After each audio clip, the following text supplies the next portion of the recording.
ಮಾಡುದು ನಮ್ಮ health department ಮೊದಲ ಆದ್ಯತೆ. ಆಸ್ಪತ್ರೆ ಜಾಸ್ತಿ ಕಟ್ಟುದಲ್ಲ, ಆಸ್ಪತ್ರೆ ಕಡಿಮೆ ಕಟ್ಟಿಸುವಂತ ವಾತಾವರಣ ನಿರ್ಮಾಣ ಮಾಡಿ ಎಲ್ಲ ಹೆತ್ತವರಿಗೆ ಮತ್ತು ಜನಸಾಮಾನ್ಯರಿಗೆ ಪ್ರತಿಯೊಬ್ಬರಿಗೆ ಹೇಳದಿಷ್ಟೇ, ಅವರವರ ಆರೋಗ್ಯ ಅದು ಅವರವರ ಜವಾಬ್ದಾರಿ. ಅವರವರ ಆರೋಗ್ಯ ಅವರವರ ಜವಾಬ್ದಾರಿ. ಹೆಲ್ತ್ ಡಿಪಾರ್ಟ್ಮೆಂಟ್ ಏನಂತ ಹೇಳಿದ್ರೆ, ಈ ರೋಗ ಬಂದವರಿಗೆ ಮದ್ದು ಕೊಡುವುದು ನಮ್ಮ ಕೆಲಸ.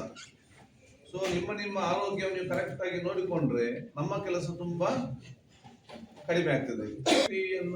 ಆ ಡಿಪಾರ್ಟ್ಮೆಂಟ್ ಇನ್ನಷ್ಟು ಏನು ಕೆಲಸ ಮಾಡ್ತಾರೆ ಉತ್ತಮ ರೀತಿಯಲ್ಲಿ, ಅದು ಇನ್ನಷ್ಟು ಉತ್ತಮವಾಗಿ ಕೆಲಸ ಮಾಡೋ ಜೊತೆಯಲ್ಲಿ ಕೆಲವೊಂದು ಕ್ರಮವನ್ನು ತಗೊಳ್ಳಿಕ್ಕೆ ನಾವು ಇವತ್ತು ಮಾಡಿದ್ದೇವೆ.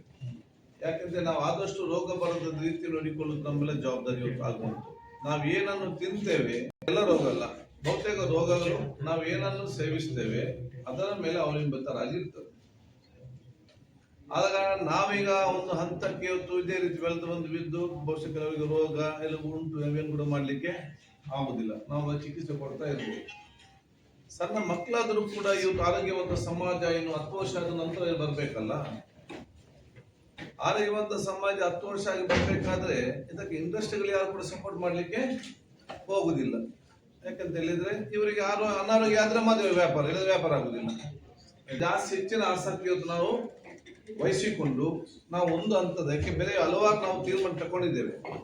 ಇದರಲ್ಲಿ ಒಂದು ತೀರ್ಮಾನ ಇವತ್ತು ನಾವೇನು ತಗೊಂಡಿದ್ದೇವೆ ಅಂತ ಹೇಳಿದ್ರೆ, ಮೊನ್ನೆ ನಾನು ನಿಮ್ಗೆಲ್ಲ ಹೇಳಿದಾಗೆ ಶಾಲೆಯಲ್ಲಿ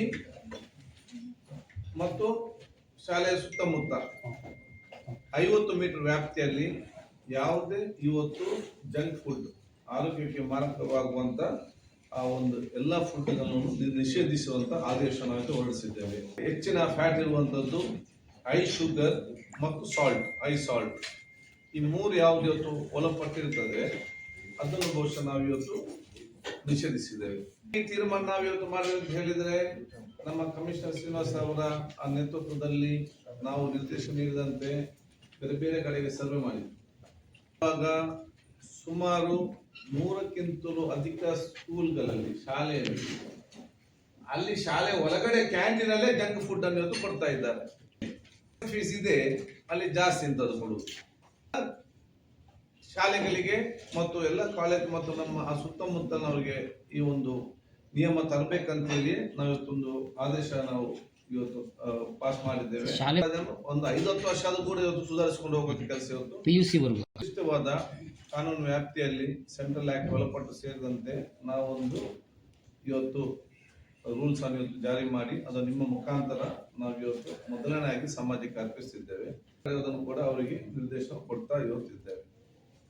ಇದನ್ನು ಬಹುಶಃ ನಾವು ಬಹಳ ಸ್ಟ್ರಿಕ್ಟ್ ಆಗಿ ನಾವಿವತ್ತು ಅನುಷ್ಠಾನ ಮಾಡಲಿಕ್ಕೆ ನಾವು ಯೋಚನೆ ಇವತ್ತು ಮಾಡಿದ್ವಿ. ಅಲ್ಲಿ ಪರ್ಸ್ ಕೊಟ್ಟು ಇದನ್ನು ವೈಲೇಟ್ ಮಾಡಿದ್ರೆ ಒಂದು ಅವಕಾಶ ಕೂಡ ಇದೆ. ಅಷ್ಟಕ್ಕೆ ನಾವು ಸಮಾಧಾನ ಆಗುದಿಲ್ಲ. 10 ರೂಪಾಯಿ ಕಲೆಕ್ಷನ್ ಮಾಡೋರಿಗೆ ಫೈನ್ ಲೆಕ್ಕನೇ ಇಲ್ಲ ಕೊಡ್ಲಿಕ್ಕೆ. ಇದರಲ್ಲಿ ನಾವು ಎಜುಕೇಶನ್ ಡಿಪಾರ್ಟ್ಮೆಂಟ್ ಜೊತೆ ಕೂಡ ನಾವು ಚರ್ಚೆ ಮಾಡ್ತೇವೆ.